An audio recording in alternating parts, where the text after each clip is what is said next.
Ken Burns gives Nantucket Film Festival audiences a glimpse of his latest doc Leonardo da Vinci. Ken Burns attended the 29th annual Nantucket Film Festival, which concludes Sunday, to give audiences a glimpse of his latest PBS documentary, Leonardo da Vinci.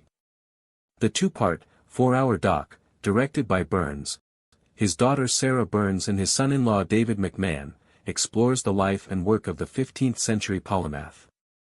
Leonardo da Vinci, which begins airing in November, marks the first project Burns has directed that unfolds entirely outside the continental United States. Although his work on Leonardo da Vinci is done, Burns has projects lined up through 2029. Currently, the director is working on several documentaries, including ones on Lyndon B. Johnson, the American Revolution and Barack Obama. That I was working several years ago on a film about Benjamin Franklin, and among the people that we interviewed for that film was author Walter Isaacson. I was having dinner with Walter and all of a sudden, in the middle of dinner, he started pushing Leonardo, and I just went, come on. He thought that Benjamin Franklin is arguably the great American artist in words of the 18th century and the greatest scientist of the age, and Leonardo was the greatest scientist of his age and arguably the greatest artist of the world at that time. He kept pushing it, and finally I was like, come on, Walter. Just leave it alone. So I walk out of the restaurant and I called my oldest daughter, Sarah Burns, and son-in-law, David McMahon.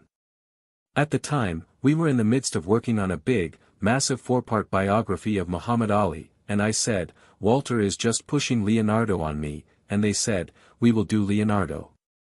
So, the next morning I called Walter back and said, we will do it. Human nature doesn't change. People think that history repeats itself. It never does. No event has happened twice. Mark Twain is supposed to have said, history doesn't repeat itself, but it often rhymes. Every time we have worked on a film, we focus on the film and the story we are trying to tell. It has a million problems that we have to overcome and solve. When we finish, we lift our heads up and we go, wow. It's so contemporary. If I told you I was making a film about mass demonstrations taking place against the current administration all around the country, about a White House in disarray and obsessed with leaks, about asymmetrical warfare that confounded the mighty the U.S. military, about huge document drops of stolen classified material and accusations that a political party reached out to a foreign power to affect a national election, you would say that we are talking about now. Trump. But these are all true in 2006, when I decided to make the Vietnam War. So there has never been a film where when you talk about human nature, that it doesn't speak to the present. That tells you what a powerful teacher history can be and the stories about the past can be, because they are always going to speak in a relatively dispassionate way about everything that's going on now.